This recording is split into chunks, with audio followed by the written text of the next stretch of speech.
about to join us for a very special Q&A with our SHEIN X top performers. So please give a warm welcome to Kenya Freeman. Oh yeah, we got Kenya coming up soon. She'll be here in a moment. We also have Armand Mehidri. Yes, put your hands together. I love it. And Valerie Campbell. Hello. Oh Hey! Hello. Okay, you guys, these designers have been with SHEIN since the very beginning of our SHEIN X program back in 2021, and some were even part of the first launch. So we've got some OGs, and I'm so excited to talk to each of you about your career paths, your experience in the SHEIN X program, and so much more.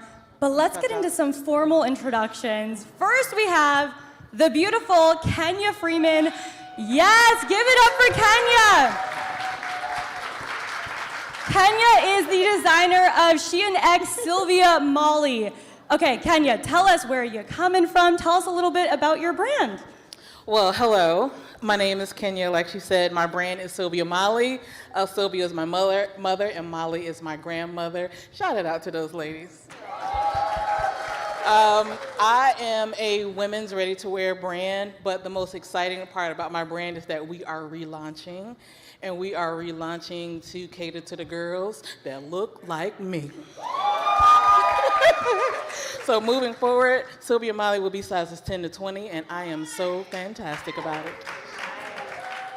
Oh my gosh, I love it. So excited to hear more details in a bit. Next up, we have Armand Mehidri, designer of SHEIN X Armand. Hi guys. How are you? Armand, tell us where you're coming in from and a little bit about your brand. Okay, so my name is Armand. My brand is SHEIN X Armand. I'm based in Dubai. I'm originally Albanian. And when I think I was one of the first ones that started working with SHEIN when they launched the SHEIN X program in 2020. And my whole brand is all about confidence. I want to dress every type of woman. I want everyone to be comfortable wearing my clothes. And yeah, it makes me so happy. Yes, sexy too. Thank you so much. It makes us so happy as well. Also, all the way from Dubai. Yeah, it's far. It's far. Oh my gosh. Thank you for being here with Thank us you for today. having me. I love it. And his first time in the States. Give it up. Woo! But not the last time. I'm loving it, actually. Oh my gosh. Love it. It's a special day here. And of course, last but not least, we have the beautiful Valerie Campbell, who is one half of the duo SHEIN X Freak City LA. Freak City. Go Freak City. We love it. And you've been with us since almost the very beginning. We got an OG. So happy to have you here today. Thank you. Tell us the details. Where are you coming from today? And tell us a little bit about Freak City. So I'm representing LA, born and raised. I represent the Freaks and the Misfits. We are Freak City LA. My name is Valerie Campbell. I'm a co-founder and designer / magician at Freak City LA. And yeah, we were in the beginning phases of developing the SHEIN X program. So I don't know if you caught the conversation with George, but we were the ones that helped, start this conversation about SHEIN X and helping designers. So really happy to be here. Yeah, thank you. Woo! Oh my gosh, I'm so happy to be chatting with all of you here today. Thank you so much for joining us to talk about your success with our SHEIN X community and the creative community here in general. I know you've all come from very different backgrounds, whether that is with your design career or expertise. So first and foremost, I want to hear a little bit about your journeys as a designer in this creative field. Tell us a little bit about how everything got started for you. I'll start with you, Kenya. You don't have enough time. Well, I am formally trained. I went to college to be a designer, which I still owe a lot of money in student loans. I am from Norfolk, Virginia. I went to college. Really? Hey, girl. That's rare. So I went to, okay, so let me make this real fast. I was a crazy rebel kid in high school. I wanted to be pretty. I almost didn't graduate high school. I had to go to I had to take either woodwork or fashion merchandising to graduate high school. Of course, I took fashion merchandising.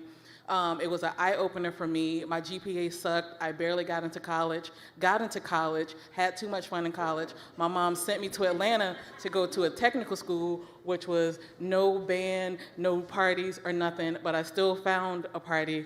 Then I learned how to sew and make patterns, and then after that, I thought that I was gonna go to New York and work for Donna Karan, and then the world said no. I ended up being a bartender, and then I was bartending and waiting tables, and then I was making clothes at night, and then I was poor, and then my lights would go out, and then I would take the extension cord, and when everyone else was asleep, and I would plug it up outside of my building because they had power, and I would make clothes because I'm like, I got $800, I'm either gonna buy fabric or I'm gonna pay rent.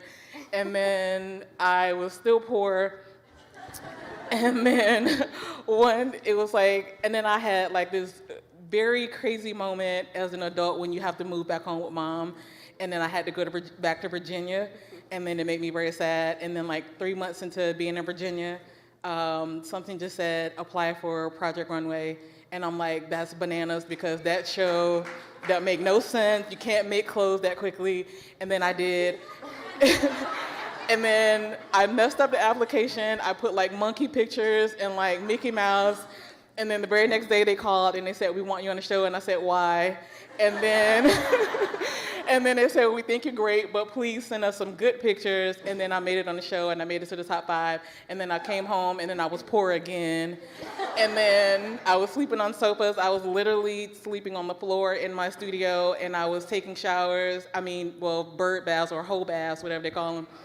At the local grocery store at 7 a.m. And then I would come back to my studio like I was never there because I would sleep on the floor.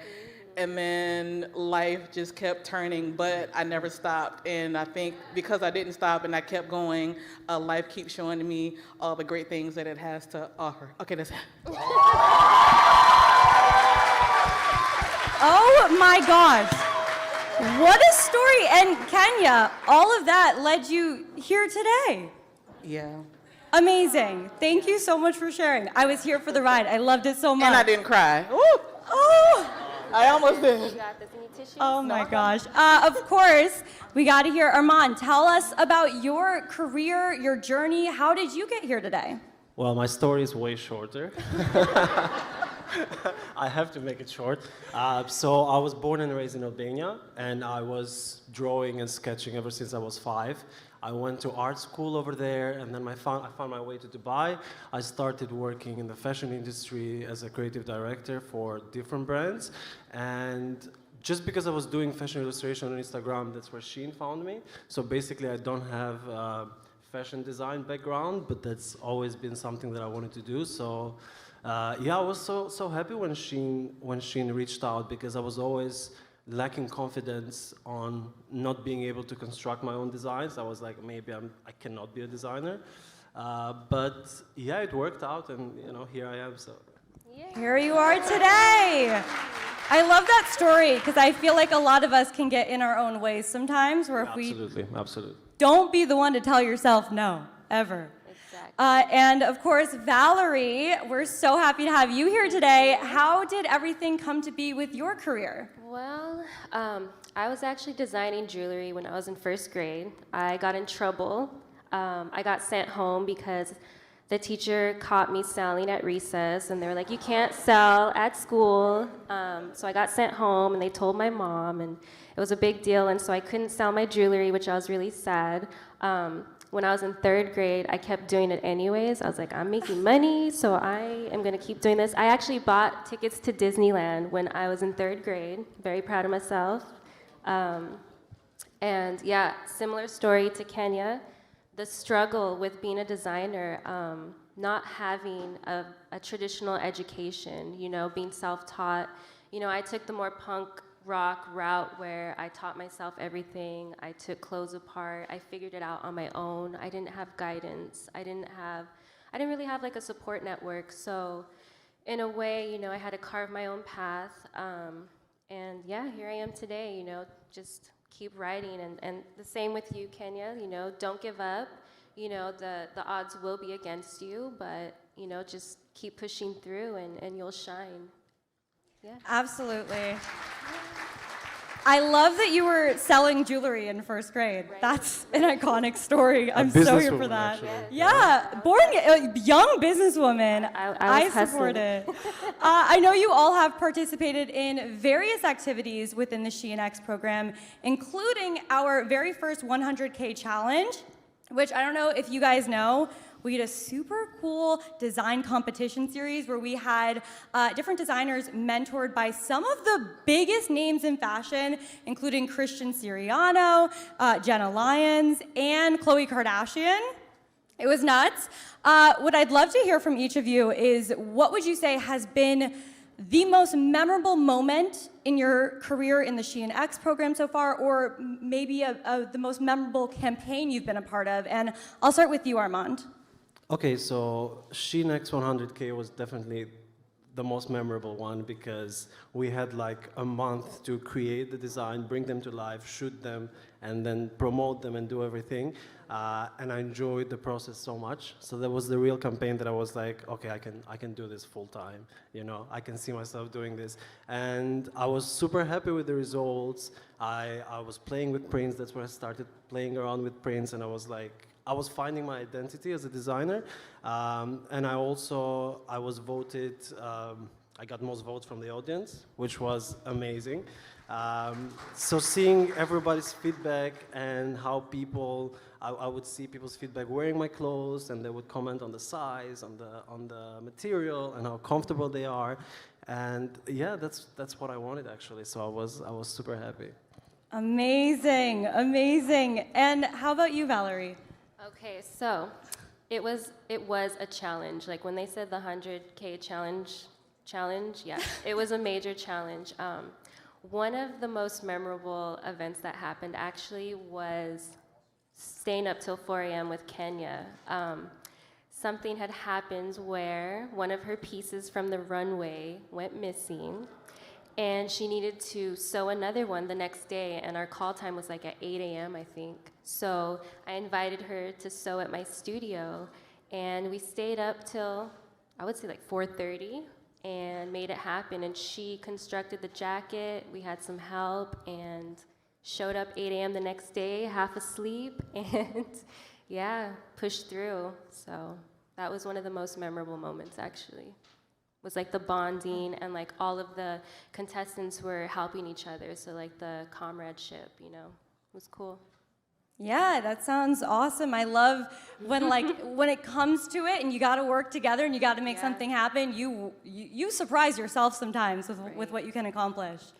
Yeah, absolutely. And Kenya, tell us, memorable moment, campaign. Well, first of all, thank you, girl. Yes, of course, I got you. If any of you have ever had a moment where you had to create on a dime, and in a moment, I'd be so surprised at what I can do or where my adrenaline level will take me. But I think for me, they definitely robbed me of my 100K. SHEIN, y'all owe me some money. It was pretty dope. SHEIN, please bring it back. It is so needed. It would really help take brands to the next level. Please bring it back. It was adrenaline rushing. To his point, I mean, we had a month. We had to make a collection, do a shoot for the collection, present it again. I mean, come to LA. I was super psyched because Christian Siriano was my mentor. And I got to fly to New York and meet him and hang out with him, and it was pretty dope. I'm not gonna lie. The 100K contest is intense. It's 100,000 headaches, but it was intense. It was needed. It was everything. It was. I think we all agree. Has to be the most memorable. Yeah. SHEIN X is dope. I love it. I think that's so great that this was such a special moment for all of you. She stayed up to 4 o'clock That's in the nuts. morning to help me make a jacket. Oh my gosh. Yes, round of applause for that, please. Oh my gosh. Here for that. Listen, we love the support. We love the support. Speaking of design challenges, I mean, it must be tricky coming up with ideas and getting inspiration for pieces that you're creating, and you're all SHEIN X top performers. So what I would love to hear, oh yeah, take the moment. What I would love to hear is how do you get that inspiration to keep your collections top of mind for SHEIN consumers? How do you keep things fresh? I'm gonna start with you, Valerie. Well, I mean, we've been trend-setting for a long time. We've been doing this for a really long time. And actually, we're pretty responsible for a lot of the trends you see in like the mainstream marketplace. Like the baggy style, for instance, that blew up with Billy. That was us. We did like the gender fluid, oversized garments, and then that became, you know, a trend. And then everyone started wearing, you know, like the oversized, like, pieces. So yeah, I mean, I just think that we have a natural tack for just knowing like what's on the forefront, like what's going to be next. So it's usually off the beaten path, you know. It's yeah. I know you obviously started being creative and such a businesswoman at a very, very young age. Would you say this is something that's always come natural for you?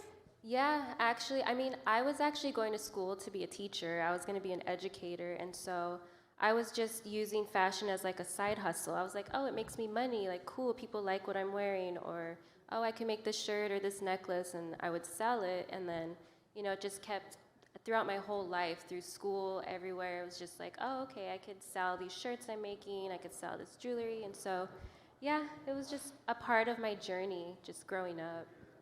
Yeah. Absolutely. And Kenya, how about you? How do you feel you keep the collections fresh, come up with all of these ideas each time? I fly to LA and buy edibles. I think I pay attention to, well, one, I pay attention to my audience, and I'm always asking my audience, what do you like? If I make this dress, will you buy it? Do you like this color? And that's important because they are the ones who are gonna buy it.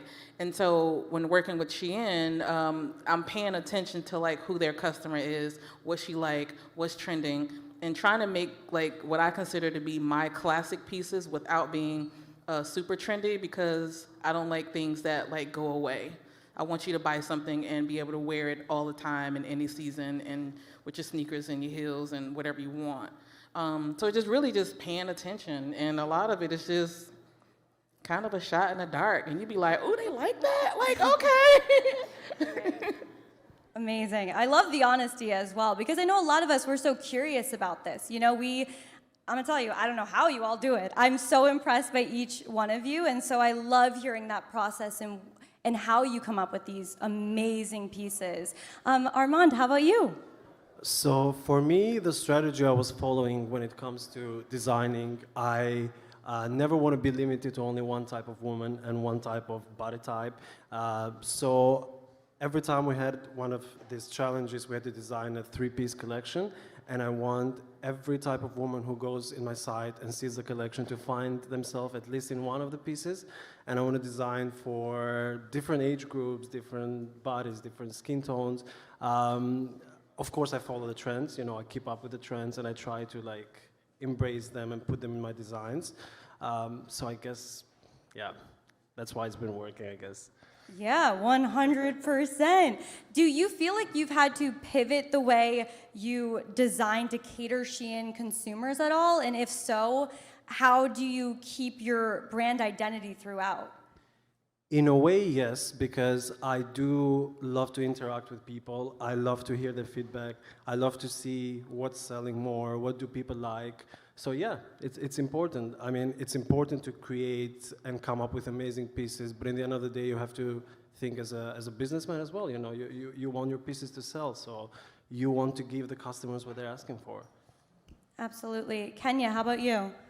What? Do you feel like you've had to pivot your designs at all to cater to SHEIN customers? Not really. I think I've been able to stay true to who I am as a brand.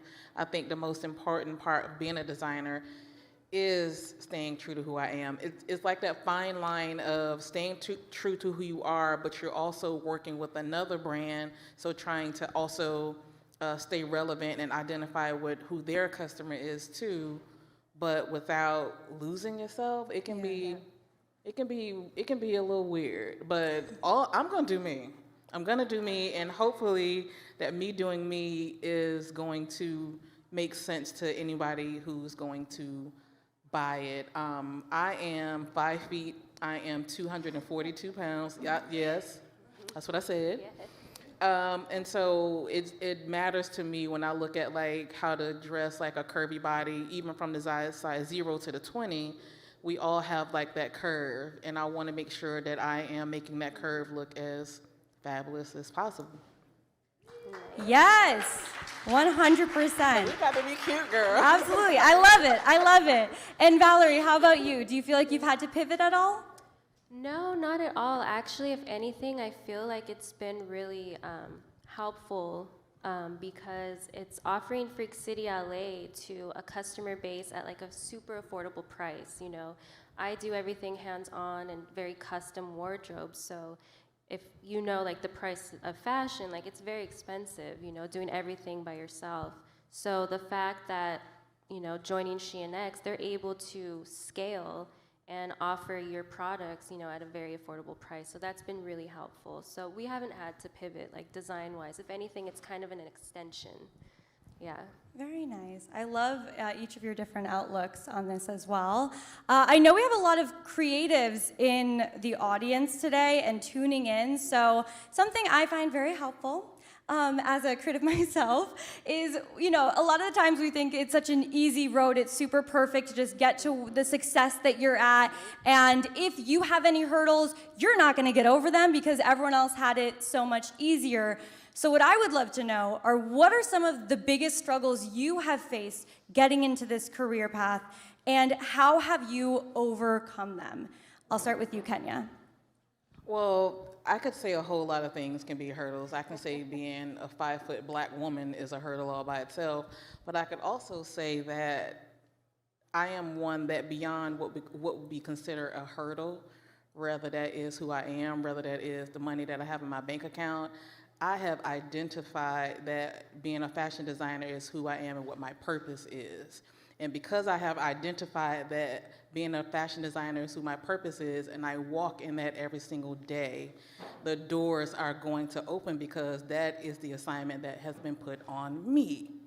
Now, because I believe that, I don't have to go and seek this. I did not reach out to SHEIN. SHEIN has reached out to me, and that's a lot of my brand partnerships. There's a lot of things that I feel like when you're doing like that thing that's yours, you don't really have to fight that hard to get it. You may have to fight a little bit hard to sustain it, but you don't have to fight hard to get it. And I think that for me, it's kind of, you know what I'm saying? Like, it's just a natural flow of things. I don't believe in doors closing because I always feel like when something, you know how to say when something closes, another one opens?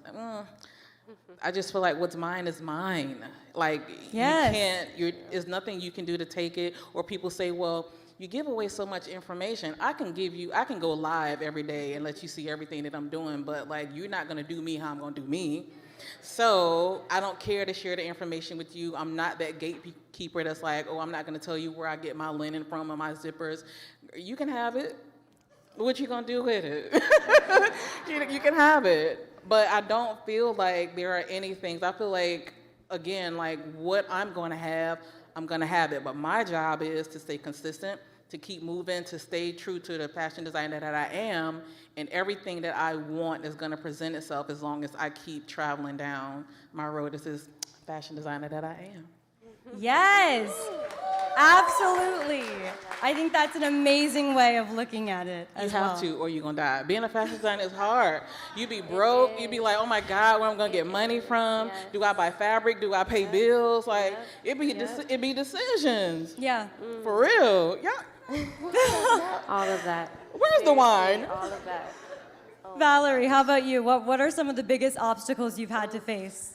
First of all of that, everything Kenya said, the struggle is real. When you're an independent designer with no capital, it's really hard, It might be glamorous, it might look like, ooh, it's something I want to pursue, but it takes a certain character, to push through the struggles, because there's highs and lows. It's like a roller coaster, You'll have something that goes viral, and then you'll have moments of, quiet, and, it's hard, but you got to make the struggle look sexy. You got to, keep pushing, and the same thing, it highs and lows, and I don't know, I just think that you have to stay true to yourself, and for every no that you get, because it's difficult, trying to break through into an industry that's very saturated, for every no, there's going to be a yes, there might be 50 no's, but there might be 10 yeses, and the same thing, if you keep doing you and you're authentic to yourself,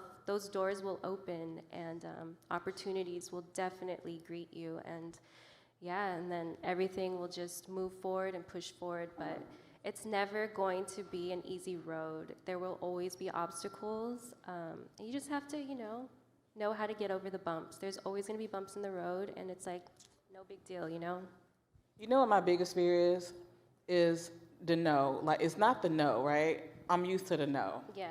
But it is what happens when I stop saying yes to myself. Like, what's on the other side of that? Like, I fought so hard to be where I am, and God knows where I'm going, right? Exactly. So, but what if I stop today, right? Like, I can tell you 30 million ways to, like, take $20 and what to do with it. But what I don't know is, like, what does that yacht look like? What does that private island look like? What does retiring my mama look like? And if I stop today, I won't know what that means. I done slept, girl, let me tell you, I slept on the floor in my studio with my back hurting. Then I had a client that's gonna meet me there at 8:30, so I gotta clean up, go to the grocery store and take a whole bath, and then come back and act like I just got there when she got there. Like, No. I did all that stuff. Exactly. So, like, if I stop now, like, was it all in vain? No. Never. I like my own shower. Never. Girl, when you're talking about bird baths, I had an electric kettle. That was my shower. That was my hot shower. So sleeping in a studio, we slept in our showroom, and that's how we operated for the longest time, but here we are. So it's never in vain. The struggle is never in vain. And I'm going to steal this, make the struggle look sexy. I love that so much. Armand, how about you? I mean, everything you guys said, I agree. But I also want to say the biggest artists that ever existed, they always come from a dark place. They all struggled.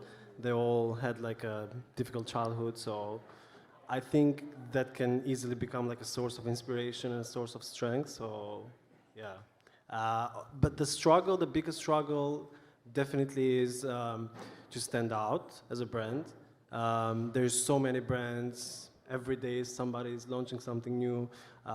So how do you stay relevant to yourself and what you do and stay unique while still standing out and sell in the end of the day? For me, one of the biggest challenges, especially being based in the Middle East, where everything is very restricted, so sometimes that can affect the creativity as well. So you're like stuck in a box and everything is a don't. So how do you step out of that box, create something that you're proud of, that people are going to like as well? So that has been one of the challenges for me.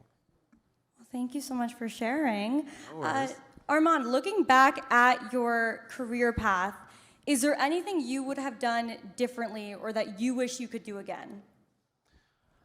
I don't think so. I think everything happens for a reason, so I think I've learned a lot.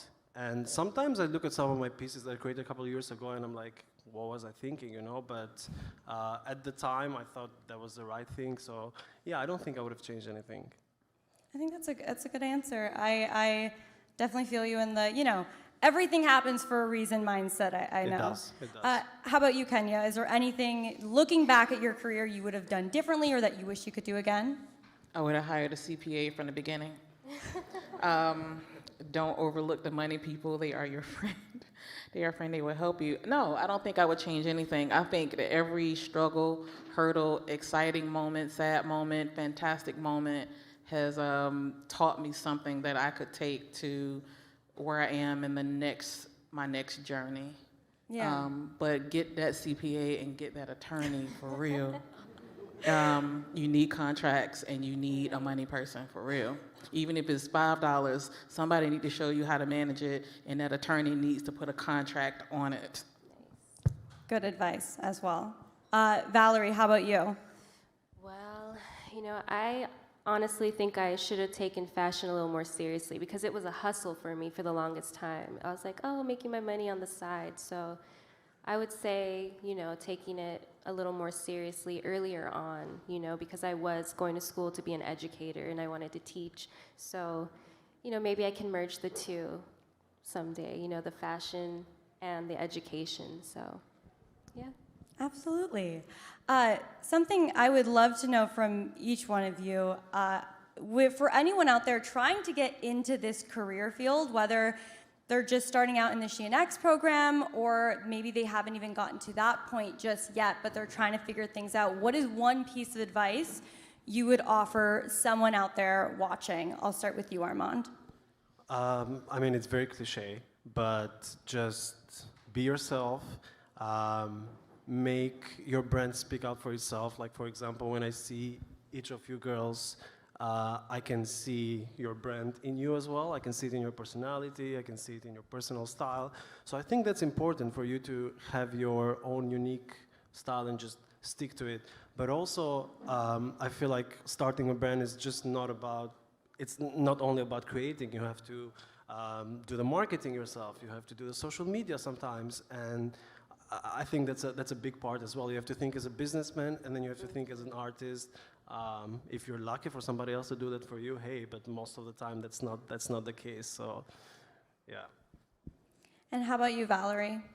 I agree, definitely. I mean, because as a designer and a business, you are wearing so many hats, and that's something that I kind of struggle with a little bit is, doing the business end, the marketing, designing, pattern making, everything. So I would definitely give advice to, delegate things, but also first and foremost, keep it real with yourself, be authentic, tell your story. Don't try to be something you're not. You have your own identity, and fashion is an expression and extension of that. So, just make sure along your journey that you're keeping it real. And I think that will take you so far in life if you're just being authentic, like 100% genuine. And I think that's how you'll stand out in a marketplace, is just being yourself, being bold, being rebellious, challenging things, and being disruptive in the fashion industry. And that would be my advice. Absolutely. Yeah. I think that's really great advice. And how about you, Kenya? Don't stop. Don't stop and don't stop. Again, I don't care if you're sleeping on the floor, if you're couch surfing. If designing is who you are and is really who in your gut, and you wake up in the morning and you love it and you cry as much as I do about fashion, don't stop. I don't care what it looks like, just simply don't stop. Yeah. If you don't have a pattern maker, guess what? You got the Goodwill, all them clothes in there, break them suckers apart, lay them down, iron them, lay them out flat. You just got a whole pattern shop right there. You need a website developer, you need somebody to do create you a pitch deck or whatever, Fiverr, get it go. It's ways to go about all things, the barter system, everything, but whatever you have to do, make it work, but don't stop. The consistency for me is what I feel like is keeping me going. The consistency and knowing that I can wake up every day and I feel in my heart of hearts, I am really doing what I am called to do, is the one thing that I can wake up every day and say that I am filled with gratitude and I'm grateful for, because I am walking this earth doing what I think is my thing. And regardless of how much money I have, that it is an emotional experience for me, because I'm excited about that. And it takes, and I know it's gonna take me to where I need to be, but please don't stop. I don't care what my mama and my grandmother did not understand nothing about what I was doing. They would see me creating and sewing, but they were like, but so-and-so is hiring down the street. And I'm like, but I don't want to work their job. I would literally rather sleep in my car. I worked jobs when I would sit in the car and I would cry. I had a job and I would go early so I can sit in my car and cry for 30 minutes, get myself together, and then go inside. I don't want that for anybody or want that for myself. I'm not saying quit your job. I'm just saying figure it out. Give the same energy that you can give a job, give that to yourself at the same time. But please, don't stop, don't stop. It is worth it. The struggle is worth it. The things on the other side of the struggle is worth it, because you just never know where you are, and then you give up, and then you be like, man, was it all in vain? But if I would have just did it one more time, and then that door will open, and that door will open, and that door will open. Because for me, my grandmother told me at one time, she said, fashion for you is going to be a ministry for you. It's not just going to be about the clothes. You're going to be able to tell who you are and your story to the masses, and they're going to say, okay, if she can do it, the little bald-headed black girl can do it, then I can do it too. You know what I mean? And it did. It is, for me, it has become what I consider my ministry, because now we have a 501c3 day camp for kids that we're kicking off next year. And I have another one, like, because I was literally the starving artist. So, like, hopefully by 2024, because we're trying to find a building, we want to create a residential house for artists. And it is a 2-year residency where artists get to live there totally for free while they're creating their next project, whether that's a designer, whether that's music. Oh, thank you. It becomes like whatever their art is, and we're not only that to bring in people who are excelling at that to help them take it to the next level, so we can bring in the next group of people. Because I learned it's not just about us. Like, we have these gifts, and these gifts are we are supposed to take these gifts and pour into other people, because it's not, I didn't get here and where I'm going. I don't know, I'm excited about where I'm going. But I didn't get here by myself. So I know that it's my responsibility to take someone else with me and do what I can. And I ask all the time, like, I'm just a little girl that know how to sew, but what can I do to take that to the next level? Who can I enrich? Who can I touch? What can I do? And that's where all these nonprofits came from. But the residential house was important for me, because I'm like, when you're trying to create and you broke, them designs don't come together. You can't think that skirt is just not cute enough when the lights is out. And so to give creators that space, but I'm just excited. I'm just happy to be here, y'all. Woo! Well, we are so excited to have all of you, and also such great advice all around. So thank you so much for sharing. I know I feel very inspired. Each of you have built your own brands, and I know a lot of us out here are trying to build our own brands. So what would you say is important when building one's brand? I'm going to start with you, Armand. I think I mentioned it before as well. It's just the identity of the brand. It's just about you speaking out to the customers and you staying unique to yourself and creating. My brand is still evolving. I'm still trying to figure out myself. I'm still trying to shape up my brand and give it some identity. So I'm still learning. And when I'm ready, I'm gonna know. I'm gonna know. I'm ready to just start my own brand. So yeah. Very nice, thank you. And Valerie, how about you?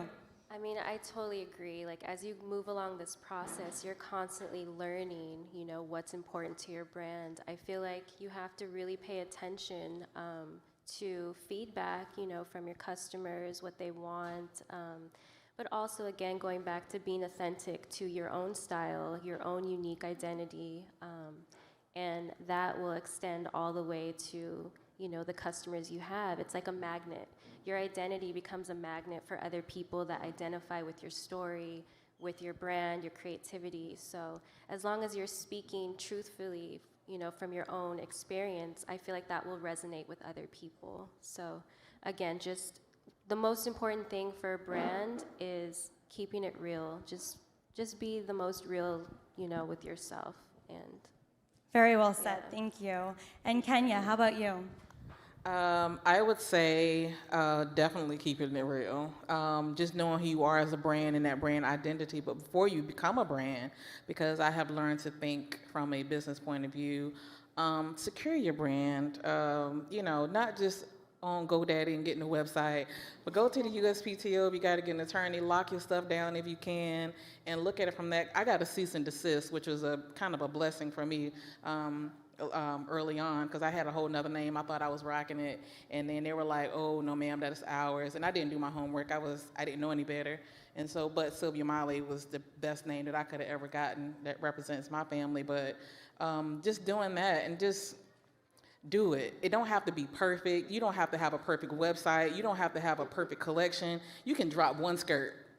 You can drop one. They don't know that it ain't produced. It could be one skirt, and then you got 10 orders, and then you be like, okay, girl, you gonna help me make these 10 skirts? Like, whatever you have to do, just do it. Don't wait for the perfect situation to actually launch that brand, because people launching brands every day. And a lot of the brands that you think got their stuff together don't have their stuff together. You know, you got major brands that are making millions of dollars and they still do pre-sale when they can just go ahead and just push that stuff out if they wanted to. But just do it. I think my biggest thing is do it. There is no perfect way to do it. I mean, we're all learning as we go every single day. But just do it. I think I made a dress for this lady one time, and she came to pick it up, but the dress was too tight because she told me that she was a 10, but she was a 16. It was a mess, right? You know what I'm talking about? So she said, well, I'll come back and get it when I can fit it. So then 2 days later, I get like a thing from PayPal, and PayPal was like, your customer said they never received their dress. And I was like, oh, she lying. But you know, on PayPal, there is no section to say she lying.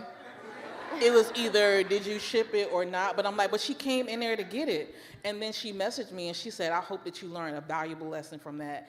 And then the emotional part of me was want to be like, but then I messaged back and I said, you know what, I did. And that was the day when I got like NDAs, work for hires agreements, contracts or this, whatever. Everything is a learning lesson, but just don't stop. Don't give up. It don't have to be perfect. Just go out there and be the best designer that you want to be. I am. So whatever you want to call me and you need me to be like, what is you doing? Just do it. There's just no perfect way to do it. Just do it. Make the dress, make the skirt. It could be ugly. Somebody gonna buy it. It's a customer for everything. I love it. I love it. Also, great advice. I just feel that throughout the theme of, yeah, just do it. No matter what it is, get it done. I love it so much. I know we're nearing the end of our panel, but I want to hear from each of you. Do you have any exciting projects coming up? Whether it's, I don't know, maybe SHEIN X related or otherwise. Valerie, I'll start with you. All right, well. Big City in the house! Well, we just opened up our new store. We're located on the east side of Los Angeles. You can DM to shop, and we are currently working on our new collection that will be launched on April 20th. So wait for it. Amazing. Looking forward to that. Armand, how about you? Well, we just finished the Arts Meet Fashion Challenge, so I'm still, you know, in that water. I've also launched a couple of pieces in my personal collection, SHEIN X Armand, so just go and check them out. And yeah, I'm already thinking about what I'm gonna do for the fall-winter collection. I know it's too early, but yeah, I'm already thinking about that. Ooh, well, we can't wait. Also, side note, if you guys have not seen his pieces yet from the Art Meets Fashion collection, it's beautiful. Thank you Go so check much. out the pieces. Of course, in Kenya, tell us what's next. What's going on? Girl, there's so much stuff. So we did the Art Meets Fashion, and I still think I'm a winner, although I didn't win. You're welcome. Thank you. Yes. That was fun too, y'all. But what I have coming up next is my next SHEIN drop, which is gonna be for the girls that look like me. They've been cussing me out. They're like, honey, it only stops at a large. I'm like, I'm sorry. So I gotta do something for the girls that look like me. And like I said, we are rebranding as a brand. So Sylvia Mollie is getting rid of all of our small sizes. I'm sorry, guys, but the 10 to 20 will be my new space, and I think that it is something that I am beyond excited about. I wake up in the morning and be like, oh, the girls is gonna be so fly. I really wake up like that, and I really feel like, I mean, I know that I'm supposed to be a fashion designer, but I really, for the first time, really feel like that size and that space is mine. I really feel like I'm really truly have found my path, and I think that all the girls that represent in that 10 to 20 space is going to be exciting. And so hopefully, you know, that product and development phase is long. Getting them patterns right and trying to adjust to a curvier body is different. I mean, I can talk to you all day of why brands do not create plus size. Because it's different. You gotta count, you got them hams and thighs. We had some sequin pants and we were like, wait, we gotta put a gusset in them joints because she gonna start a fire down there with them thighs. It's a lot of things you have to consider, but it's for real. But it's necessary, and I'm excited about it. So please support the brand. If you got any women that you know in that 10 to 20 space, we will be launching hopefully in May, hopefully. My samples is coming out good. My pattern maker is in here somewhere, but I ain't gonna call her out because she's moving real slow. But yeah, I'm excited. Thank you for listening to me, and I'm hanging out with my friends. Of course. Oh my gosh, you guys, give it up for our panelists. And do not worry, because I know at this point you're like, well, how can I keep in touch with them and see what's coming up next? So if you could each let us know your social media handles, a website, where can everyone stay up to date with all things you? Well, if you are sizes 0 to 16, I am doing a name your price sale on my website, sylviamollie.com, MOLLIE. The prices are low, or you can DM me and be like, girl, I got like $40, girl, can I get that? Yep, and I'm gonna mail it. But when this new stuff come out, it's gonna be kind of expensive, but she's gonna be cute. So sylviamollie.com is my website. Sylvia Mollie, Instagram and Twitter is the brand. Kenya Mollie is my personal one where I cuts up and act like all kinds of crazy. So come along for the journey. Woo. Amazing. And Armand, how about you? So for me, you can find me on my Instagram, Armand Mehidri. It's literally my name and last name. And the Instagram will lead you everywhere, to my website, to my artwork, in case you're into that. So yeah, just add me on Instagram, everyone. Beautiful. And Valerie, how about you? At Freak City LA, baby. That's where you can find me. I love it. Go give each of them a follow right now. They are doing incredible things, and I know the best is yet to come for all of them. Round of applause, you guys. Thank you so much for joining us today.